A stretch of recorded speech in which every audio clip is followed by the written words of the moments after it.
ఎన్ని ఇయర్స్ అమ్మా? 30. సో ఈ పేషెంట్కి 30 years మ్యారేజ్ తర్వాత ఎలా అనిపిస్తుంది మీకు?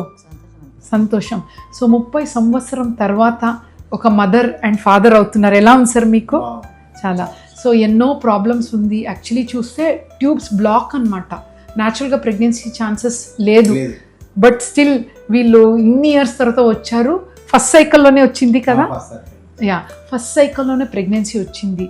And ladies age 46 years. So ఇంత ఏజ్ అయిన తర్వాత మేము హార్ట్ అవన్నీ చూసాము, ఆల్ ఆర్గన్స్ ఫైన్ ఉంది కాబట్టి ఐవీఎఫ్ చేసాము. అండ్ మదర్ అండ్ ఫాదర్గా వెళ్తున్నారు 30 years లాంగ్ వెయిట్ తర్వాత.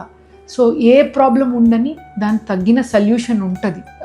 యాక్చువల్లీ చాలామంది ఇలా లేట్ చేసి ఎన్నో ప్రాబ్లమ్స్లో ఎందుకు అంత టైం వేస్ట్ చేయటం?